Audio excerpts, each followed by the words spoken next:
Hello बच्चों, board आभा YouTube channel में आप सभी बच्चों का स्वागत है। तो आज के इस वीडियो में हम देखिए पॉलिटिकल साइंस का जो आप लोग का पेपर है पॉलिटिकल साइंस का, उसका हम लोग सब्जेक्टिव भी क्वेश्चंस करेंगे और ऑब्जेक्टिव भी करेंगे। तो आप लोग को इससे पहले मैंने 2 सेट करवा दिया है, तो आप लोग हमारे सारे सेट जल्दी जल्दी करते चलिए। ये बहुत ही इंपॉर्टेंट क्वेश्चन मतलब कि सेट करवा रहा हूँ। आप लोग को ऑब्जेक्टिव एग्जाम में भी दिक्कत नहीं करेगा और सब्जेक्टिव एग्जाम में नहीं करेगा।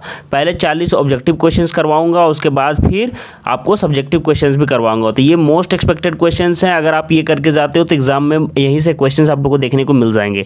तो आप लोगों को मैं बता दूं कि पिछले के जो 2 सेट हैं, ये वीडियो पूरा देखने के बाद जरूर देख लेना, ठीक है। वो वीडियोस भी आपको हमारे चैनल पे मिल जाएंगे, जरूर देख लेना। और मैं सोच रहा हूँ कि आपको एग्जाम से पहले कम से कम तो बोल रहा हूँ कि 7 से 8 मतलब कि आप लोग को सेट करवा देना चाह रहा हूँ, ताकि आप लोग को यहाँ से क्वेश्चन अच्छे से अच्छे देखने को मिल जाए। तो चलिए बिना देर के स्टार्ट करते हैं। और कितने क्वेश्चन आप लोग के सही होते हैं ना, नीचे कमेंट करना। और अगर कोई क्वेश्चन का गलत आंसर हमसे गलती से हो जाता है तो नीचे आप लोग कमेंट कर देना, ताकि बाकी बच्चों का हेल्प हो जाए। मैं उस कमेंट को पिन कर दूंगा अगर मुझे लगेगा कि वो आप सही बता रहे हो, ठीक है। तो ये काम जरूर करना आप लोग, और जितने भी दोस्त हैं उनको भी शेयर कर देना। पहली बार अगर चैनल से आए हो तो चैनल सब्सक्राइब जरूर कर लेना। और चलिए बढ़ते हैं, देखते हैं कि किस तरह के क्वेश्चंस आ रहे हैं। चलिए देखिए किस तरह के क्वेश्चंस आते हैं और कैसे सॉल्यूशन आपको करना है। वैश्वीकरण के बारे में कौन सा कथन सही है? तो वैश्वीकरण के बारे में पूछ रहा है, तो याद रखिएगा कि वैश्वीकरण सिर्फ आर्थिक घटना पर आधारित नहीं है। वैश्वीकरण की शुरुआत 1991 में हुई। कब सही में हुई है ये आप लोगों को कमेंट करना है कि वैश्वीकरण की शुरुआत कब हुई। ये पश्चिमीकरण का समान है, तो यहाँ पे सिर्फ हो जाएगा वैश्वीकरण एक बहु आयामी परिघटना है ना। इसमें एक आयाम नहीं है, बहुत सारे आयाम है, तो ये आपका सही हो जाएगा। चलिए नेक्स्ट क्वेश्चन की तरफ बढ़ते हैं। बोलते हैं गिरमिटिया किसे कहा जाता है? तो याद रखिएगा गिरमिटिया अनुबंधित मजदूरों को कहा जाता है। जो भी मजदूर अनुबंधित होकर आते हैं उन्हें गिरमिटिया कहा जाता है, ठीक है। आगे देखिए, भूमंडलीकरण किस अवधारणा या विचारधारा पर टिका है? तो किस विचारधारा पर टिका है? तो क्या हो जाएगा? उदारवाद। तो भूमंडलीकरण जो है उदारवाद पर अवधारणा पर है, ठीक है। चलिए नेक्स्ट क्वेश्चन देखिए। आसियान का 20वें शिखर सम्मेलन अप्रैल 2012 में कहाँ आयोजित हुआ था? तो याद रखिएगा कि 20वें शिखर सम्मेलन जो आसियान का हुआ था अप्रैल 2012 में, वो कहाँ हुआ था? नोम पेन्हे में। कहाँ पे हुआ था? नोम पेन्हे में आयोजित हुआ था। चलिए नेक्स्ट क्वेश्चन देखिए। दक्षिण एशिया में कौन सा धर्म सापेक्ष राज्य है? बोल रहा है दक्षिण एशिया में कौन सा धर्म सापेक्ष राज्य है? तो क्या हो जाएगा? पाकिस्तान। क्या आंसर हो जाएगा? पाकिस्तान। नेक्स्ट क्वेश्चन देखिए क्या दिया हुआ है कि किस दक्षिण एशियाई देश में संवैधानिक संकट है? बोल रहा है कि दक्षिण एशियाई देश है और संवैधानिक क्या है? संकट है। तो आप लोग पाकिस्तान में हमेशा सुनते होंगे कि वहाँ पे हमेशा जो राष्ट्रपति है या फिर जो वहाँ पे पीएम बनते हैं, प्राइम मिनिस्टर, कभी भी अपना टेन्योर जो 5 साल का होता है कार्यकाल वो पूरा नहीं कर पाते। तो वहाँ संवैधानिक संकट है, ठीक है। आप देख पा रहे होंगे वहाँ पर हमेशा। चलिए नेक्स्ट क्वेश्चन की तरफ देखते हैं।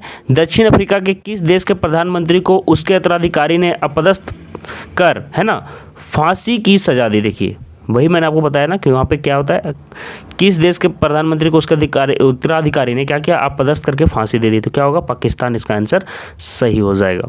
नेक्स्ट क्वेश्चन देखिए। संयुक्त राष्ट्र संघ की स्थापना कब हुई? तो संयुक्त राष्ट्र संघ, ये इंपॉर्टेंट क्वेश्चन है। ये सारे जो भी डेट वाले क्वेश्चन है अच्छे से कर लेना। संयुक्त राष्ट्र संघ की स्थापना कब हुई? तो क्या होगी? 1945 में हुई। चलिए नेक्स्ट क्वेश्चन की तरफ बढ़ते हैं कि चीनी विदेश व्यापार हेतु खुले द्वार की नीति कब अपनाई?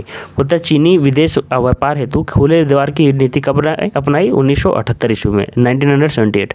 नेक्स्ट क्वेश्चन देखिए कि किस देश ने, है ना, सुरक्षा परिषद में सर्वाधिक 4 निषेधाधिकार का प्रस्ताव क्या किया? निषेधाधिकार का प्रस्ताव किया। तो क्या हो जाएगा? किस देश ने सुरक्षा परिषद में सर्वाधिक 4 बार क्या किया? निषेधाधिकार? रूस ने किया, ठीक है, याद रखिएगा। निषेधाधिकार बोल रहा है, ठीक है, का प्रस्ताव किया मतलब कि ठुकराना। आगे देखिए, सोवियत संघ के अंतिम राष्ट्रपति कौन थे? तो सोवियत संघ के अंतिम राष्ट्रपति कौन थे? मिखाइल गोर्बाचेव, ठीक है, गोर्बाचेव। तो ये क्वेश्चन सभी इंपॉर्टेंट है, मैं सभी आपको करवा दे रहा हूँ। पाकिस्तान के किस अमेरिकी सैनिक गुट में शामिल होने पर क्या हुआ? रुकिएगा, नेहरू ने तीखी आलोचना की। क्या की थी? नेहरू ने तीखी आलोचना की। तो क्या हो जाएगा? सीटो। आंसर हो जाएगा सीटो। एक बात मैं आप लोगों को बता रहा हूँ कि टेलीग्राम ग्रुप से आप लोग जुड़ जाइए। चैनल का ही नाम है बोर्ड आभा, BOARD बोर्ड आभा, AABHA आभा, अब ब्रैकेट में होगा जैक बोर्ड, JACBOARD बोर्ड, ठीक है। तो ये आप लोग बोर्ड आभा जैक बोर्ड में आप लोग सभी को मतलब कि ज्वाइन कर लीजिए। वहाँ पे मैं क्लासेस ले रहा हूँ, ठीक है। तो वहाँ पे सारे क्लासेस आप लोग कर पाओगे। नेक्स्ट क्वेश्चन देखिए, पूछ रहा है कि संयुक्त राष्ट्र का व्यापार व विकास सम्मेलन कब स्थापित हुआ? तय संयुक्त राष्ट्र का व्यापार विकास सम्मेलन कब स्थापित हुआ? क्या हो जाएगा? 1964। चलिए नेक्स्ट क्वेश्चन देखिए, ब्रेजनेव ने किस देश के राष्ट्रपति थे? ब्रेजनेव किस देश के राष्ट्रपति थे? तो हो जाएगा सोवियत संघ। किसके थे? सोवियत संघ। चलिए नेक्स्ट क्वेश्चन की तरफ बढ़ते हैं। बोलते हैं किसने कहा कि साम्राज्यवाद पूंजीवाद का अंतिम चरण है? किसने कहा कि साम्राज्यवाद क्या है? पूंजीवाद का अंतिम चरण है। किसने कहा? तो लेनिन हो जाएगा आंसर। क्या हो जाएगा? लेनिन। चलिए नेक्स्ट क्वेश्चन देखिए, क्या पूछ रहा है कि विश्व के संदर्भ में सोचो देश के हित में करो, यह सूत्र किसने प्रचारित किया कि सोचो देश के हित में करो, है ना? क्या किया था? मनमोहन सिंह ने। क्या हो जाएगा? मनमोहन सिंह ने। तो ये सारे क्वेश्चन याद रखिएगा। अंतर्राष्ट्रीय अणु ऊर्जा अभिकरण की स्थापना कब हुई? तो अंतर्राष्ट्रीय अणु ऊर्जा अभिकरण की स्थापना कब हुई? 1957। चलिए नेक्स्ट क्वेश्चन की तरफ देखिएगा कि संयुक्त राष्ट्र संघ की आर्थिक व सामाजिक परिषद में कुल कितने सदस्य हैं? कितने सदस्य हैं? 54। ठीक है, चलिए ये सारा चीज़ इंपॉर्टेंट है। वीटो का प्रावधान का फैसला किस सम्मेलन में किया गया? तो वीटो का प्रावधान का फैसला किस सम्मेलन में किया गया? याल्टा। क्या हो जाएगा? याल्टा। किस वर्ष में विश्व व्यापार संगठन की स्थापना हुई? तो किस वर्ष में विश्व व्यापार संगठन की स्थापना हुई? क्या हो जाएगा? 1995। 1995। ठीक है, याद रखिएगा। चलिए नेक्स्ट क्वेश्चन की तरफ बढ़ेंगे हम लोग। चलिए, कौन भूमंडलीकरण का आलोचक नहीं है? तो कौन नहीं है? मनमोहन सिंह इसका आलोचक नहीं है।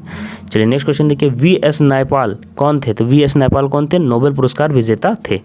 नेक्स्ट क्वेश्चन देखिए, कॉर्न लॉ किस देश का कानून था? तो कॉर्न लॉ क्या था? ब्रिटेन का कानून था। ठीक है, कॉर्न लॉ। अमेरिका की खोज किसने की? तो क्या हो जाएगा? कोलंबस ने की। ठीक है, चलिए आगे देखिए, चीन में क्रांति कब शुरू हुई? तो चीन में क्रांति 1949 में शुरू हुई। कब हुई? 1949 में। चलिए नेक्स्ट क्वेश्चन देखिए, गिरमिटिया मजदूर बिहार के किस क्षेत्र से भेजे जाते थे? तो क्या हो जाएगा? दक्षिणी क्षेत्र से भेजे जाते थे गिरमिटिया मजदूर। चलिए नेक्स्ट क्वेश्चन देखिए कि प्राचीन काल में किस स्थल मार्ग में एशिया और यूरोप का व्यापार होता था? तो प्राचीन काल में किस स्थल मार्ग में एशिया और यूरोप का व्यापार होता था? रेशम मार्ग का। क्या हो जाएगा? रेशम मार्ग।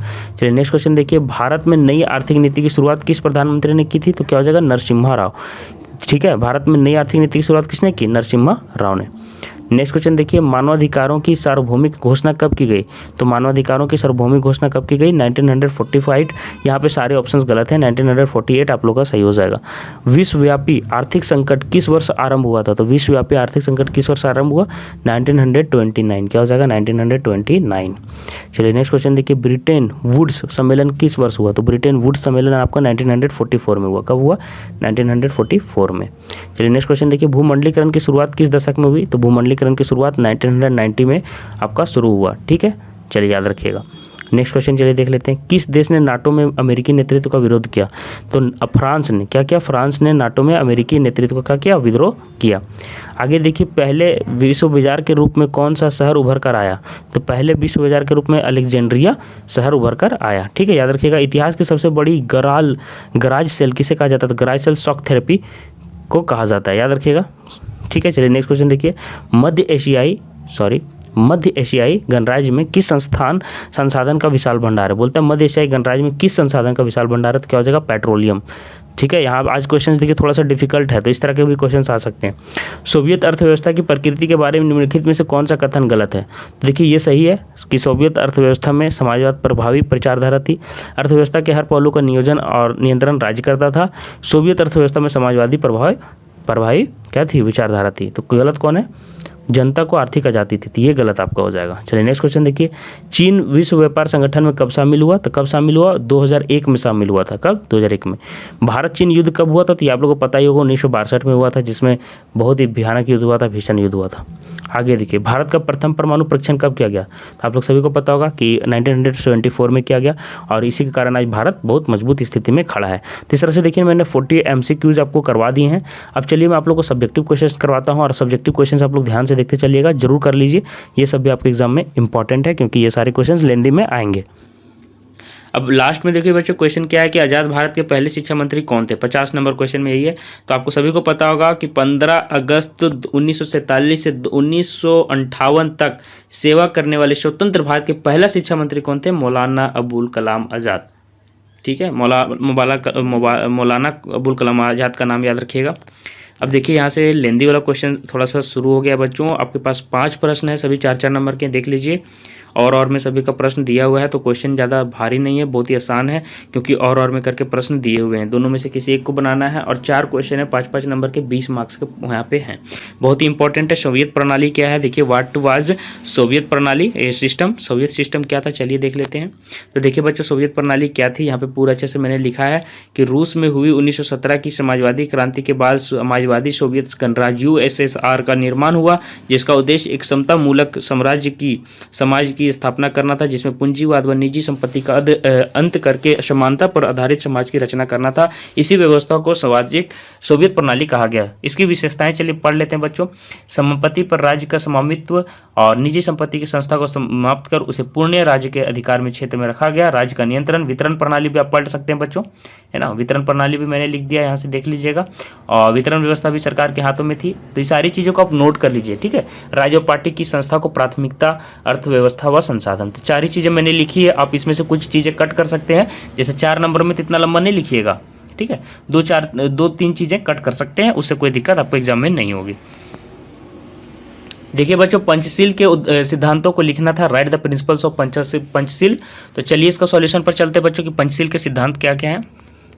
तो देखिए लिख दिया बच्चों मैंने, पंचशील के 5 सिद्धांतों का प्रतिपालन भी भारत की शांति प्रियता का घोतक है। 1954 के बाद से भारत की विदेश नीति को पंचशील के सिद्धांतों से एक नई दिशा प्रदान की गई। पंचशील से अभिप्राय क्या है बच्चों, देखिए यहाँ लिखा हुआ है आचरण के 5 सिद्धांत, जिस पर बौद्ध धर्म में ये व्रत एक व्यक्ति के लिए होते हैं, उसी प्रकार आधुनिक पंचशील के सिद्धांतों द्वारा राष्ट्रों के लिए दूसरे के साथ आचरण के संबंध निश्चित किए गए हैं। ये सिद्धांत निम्नलिखित प्रकार से एक दूसरे की प्रादेशिक अखंडता, सर्वोच्च सत्ता के लिए पारस्परिक सम्मान की भावना, अनाक्रमण। अब यहाँ से देखिए बच्चों, मैंने यहाँ पे 5 लिख दिया है, देख लीजिए। एक दूसरे के आंतरिक मामलों में हस्तक्षेप न करना, समानता एवं पारस्परिक लाभ तथा शांतिपूर्ण सह अस्तित्व, ठीक है बच्चों। तो चलिए हम अगले क्वेश्चन पर चलते बच्चों, क्या लिखा हुआ है यहाँ पे।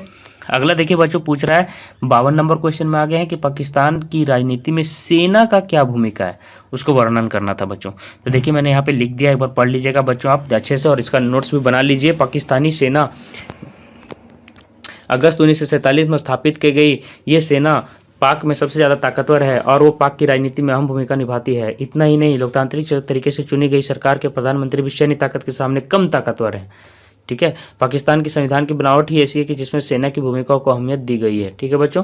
और पाकिस्तान में शुरू से ही राजनीतिक संस्थागतकरण कम था, जिससे सेना एक महत्वपूर्ण राजनीतिक खिलाड़ी बन गई। आपको पता होगा वहाँ पे अगर सेना चाहेगी तो सरकार भी गिरा देती है, ठीक है। पाकिस्तान के इतिहास का एक प्रारंभिक हिस्सा निरंतर परिवर्तन और महल की साजिशों द्वारा चिन्हित किया गया था, जिसके परिणाम स्वरूप वहाँ बहुत सारे राजनीतिक अराजकता हुई, जिसने सेना को आसानी से हस्तक्षेप करने में सक्षम बनाया।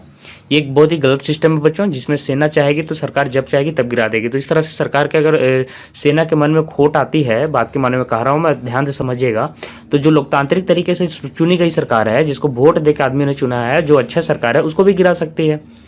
अब अगला देखिए बच्चों, क्या पूछ रहा है कि विविधता में एकता से आप क्या समझते हैं, यूनिटी इन डाइवर्सिटी, इसका मीनिंग क्या है। चलिए देख लेते हैं अच्छे से, बहुत ही अच्छे तरीके से मैंने किया बच्चों। देख लीजिए, विविधता में एकता समाज के लगभग सभी पहलुओं में पूरे देश में मजबूती और संपन्नता का साधन बनता है। अपनी रीति रिवाज और विश्वास का अनुसरण करने के द्वारा सभी धर्मों के लोग अलग तरीकों से पूजा पाठ करते हैं, बुनियादी एकरूपता के अस्तित्व को प्रदर्शित करता है। विविधता में एकता विभिन्न असमानताओं की अपनी सोच से परे, देख रहे हैं, लोगों के बीच भाईचारे और समरसता की भावना को बढ़ावा देता है। बहुत ही अच्छे तरीके से लिखा हुआ है बच्चों, अच्छे से देख लीजिए, पूरी याद रहेगी तो आपको कुछ ना कुछ। मैं लंबा क्वेश्चन इसलिए बताता हूँ लंबा करके, ताकि आप छोटा में उसको तो याद ही रह जाएगा। बात मैंने अगर 10 लाइन का आपने बच्चों किसी ऐसे को याद किया है तो कम से कम 5 लाइन तो आप लिख लेंगे ना, इसलिए मैं बोल रहा हूँ कि लंबा याद कीजिए ताकि छोटा आप लिख लें। भारत अपनी समृद्ध सांस्कृतिक विरासत के लिए प्रसिद्ध है, जो कि विभिन्न धर्मों के लोगों के कारण है। अपने हित और विश्वास के आधार पर विभिन्न जीवन शैली को अलग अलग संस्कृति के लोग बढ़ावा देते हैं। ये दोबारा से विभिन्न पेशेवर क्षेत्रों में जैसे संगीत, कला, नाटक, नृत्य, पाठशाला, मूर्तिकला आदि में वृद्धि को बढ़ावा देते हैं बच्चों। लोगों की आध्यात्मिक परंपरा उन्हें एक दूसरे के लिए अधिक धर्मनिष्ठ बनाती है। सभी भारतीय धार्मिक लेख लोगों की आध्यात्मिक समझ का महान साधन है। लगभग सभी धर्मों में ऋषि, महर्षि, योगी, पुजारी, फादर आदि होते हैं, जो अपने धर्म ग्रंथों के अनुसार अपनी आध्यात्मिक परंपरा का अनुसरण करते हैं। ठीक है। तो बच्चों बहुत सारे बच्चे क्या होते हैं कि स्किप कर करके वीडियो देखते हैं, सिर्फ क्वेश्चन का आंसर लिख लेते हैं, हमको पता चल रहा है, लेकिन वैसे आपको नहीं करना है। सारी चीज़ों में बता रहा हूँ उसको सुनते जाना है, इससे आपको क्या पता चलेगा कि कौन सा VVI क्वेश्चन है वो आपको करते जाइएगा, ठीक है। वैसा नहीं है कि स्किप करके देखना है। अगला देखिए बच्चों, यहाँ से 53 नंबर क्वेश्चन सही शुरू हो गया। विलय पत्र किसे कहते हैं, है ना। What do you mean by what is instrument of accession, चलिए देख लेते हैं। देखिए बच्चों, 2 या 2 से अधिक संस्थान का एक हो जाना विलय कहलाता है। संस्था विलय के लिए पत्र, है ना, मजबून तैयार किया जाता है जिसे विलय पत्र कहते हैं बच्चों। जम्मू और कश्मीर के भारतीय संघ का अधिमिलन का एक पत्र एक विलय पत्र है जिस पर जम्मू और कश्मीर सियासत के महाराजा हरि सिंह ने 26 अक्टूबर 1947 को हस्ताक्षर किए थे। देखिए बच्चों, मैं यहाँ पे एक बात बता दूं कि जम्मू कश्मीर में जो हुआ था उस केस को थोड़ा सा और लेंदी करके लिख दीजिएगा तो के लिए अच्छा रहेगा, 2-4 लाइन और जोड़ दीजिएगा, ठीक है। जो आपको विलय हुआ था जम्मू कश्मीर में हरि सिंह का, कहानी आपने तो पढ़ा ही होगा। चलिए अगला देख लेते हैं बच्चों। आतंकवाद के विरुद्ध अमेरिका के विश्वव्यापी युद्ध का वर्णन करना है बच्चों, ठीक है। चलिए देखिए बच्चों, यहाँ पे आतंकवाद के खिलाफ अमेरिका के कई विश्वव्यापी लड़ाई जो लड़ा है उसमें से मैंने 4 लिख दिया है बच्चों। खाड़ी युद्ध, अफगानिस्तान में तालिबानों के शासकों का अंत, इराक पर आक्रमण, नाटो के सैनिकों द्वारा उपभोज। तो आपको क्या करना है बच्चों, ये चारों के बारे में 2-2 लाइन और ऐड कर देना है, ठीक है। ये आपकी काम है। मैं बाकी सभी चीज़ें तो करा ही दिया हूँ, सिर्फ ये वाला क्वेश्चन मैं बता रहा हूँ कि ये चारों क्वेश्चन का खाली युद्ध करके जैसे नीचे डैश देकर 2 लाइन लिख देना है, इसको डैश करके 2 लाइन, इसको 2 लाइन करके 8 लाइन और जोड़ दीजिएगा तो आपका लेंदी हो जाएगा, ठीक है। या इनमें से 3 भी लिख दीजिएगा तो चल जाएगा, 4 नंबर का है। अगला देखिए बच्चों, क्या पूछ रहा है कि 1947 के बिहार आंदोलन का वर्णन करें बच्चों। बिहार में जो आंदोलन हुआ था बहुत ही लंबा मैंने लिख दिया है, अब देख लीजिए एक बार, ठीक है। 18 मार्च 1974 को क्या हुआ था, पटना में छात्रों युवकों द्वारा आंदोलन शुरू किया गया था। इसे बाद में JP का नेतृत्व मिला था बच्चों। अगर उस दिन की बात करें तो 18 मार्च के दिन विधानमंडल की सत्र की शुरुआत होने वाली थी। अब बहुत ही लंबा मैंने लिखा है तो आप ये कीजिएगा एक काम कि इसमें से जो आपको घटनाक्रम को याद रखना है, हो सकता है 5 नंबर में पूछ दे, इसमें 2-3 क्वेश्चन आपका कवर हो जाएगा। गुजरात से शुरू हुआ था बच्चों, या मतलब कि जो हुआ था विद्रोह, तो गुजरात वाला भी पूछेगा तो यहाँ पे आंसर आपका हो जाएगा। अब देख लीजिए एक बार पढ़ के, मैं इतना लंबा पढ़ूंगा तो वीडियो बहुत लंबा हो जाएगा, अब खींचते जाइए, है ना। और उसके बाद लास्ट में ये पेज है, तो ठीक है बच्चों। तो देख रहे होंगे बिहार के मुख्यमंत्री अब्दुल गफ्फार से इस्तीफे, बहुत ही लेंदी में बताया है, तो आप पूरा एक बार पढ़ लीजिए तो इससे क्या होगा, आपको कंप्लीट हो जाएगा, ठीक है। चलिए, एक ध्रुवीय विश्व से आप क्या समझते हैं, मैंने आपको ऊपर करा दिया बच्चों। 4 नंबर का 2 नंबर का उसी से लिख लेना था, करवा दिया।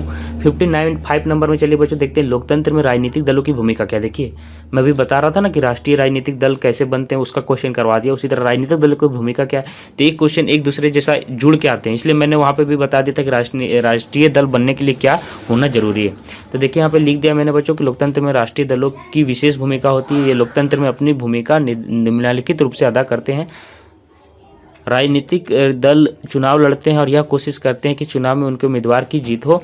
ये राजनीतिक दल, देखिए यहाँ क्या लिखा हुआ है, देश में व्याप्त समस्याओं को जनता के सामने रखकर जनता में जागरूकता पैदा करते हैं बच्चों, है ना। राजनीतिक दल देश के कानून निर्माण में भूमिका निभाते हैं बच्चों। राजनीतिक दल मतदाताओं के सक्षम अपनी छवि बनाते हैं बच्चों, है ना।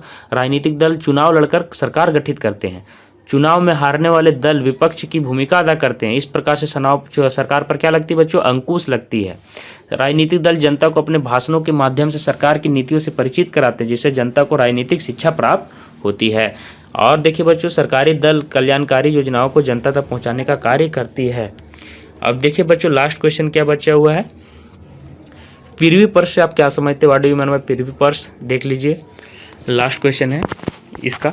तो देखिए बच्चों, इसका भी मैंने पूरा अच्छे से डिटेल में लिख दिया है, तो इसको एक बार पढ़ लीजिए पृथ्वी पर्श क्या है, ठीक है। तो इसको एक बार अच्छे से आप पढ़ लीजिएगा बच्चों। पृथ्वी पर्श क्या है मैं एक बार बता देता हूँ। राजभत्ता, निजी कोष, पृथ्वी पर्श किसी संवैधानिक या लोकतांत्रिक राजतंत्र में राज्य की स्वायत्त शासक एवं राज्य परिवार को मिलाने वाली विशेष धनराशि को कहा जाता है। उसके बाद मैंने डिटेल दी है, तो डिटेल को आप अच्छे से पढ़िएगा और ज़रूर पढ़िएगा।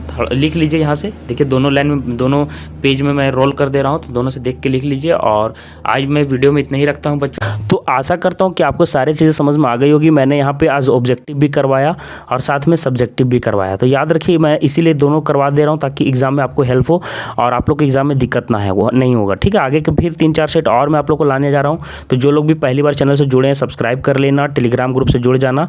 बाकी जितने भी वीडियोज़ आएंगे और बाकी सेट जो हैं हमारे चैनल में जो डाले हुए हैं 2 सेट, वो जरूर देख लो आप लोग। मैं फिर से बोल रहा हूँ, जरूर देख लेना, ठीक है। बाकी के आगे के सेट के लिए भी तैयार रहें। आने वाले आगामी एग्जाम के लिए आप सभी को शुभकामनाएं। धन्यवाद।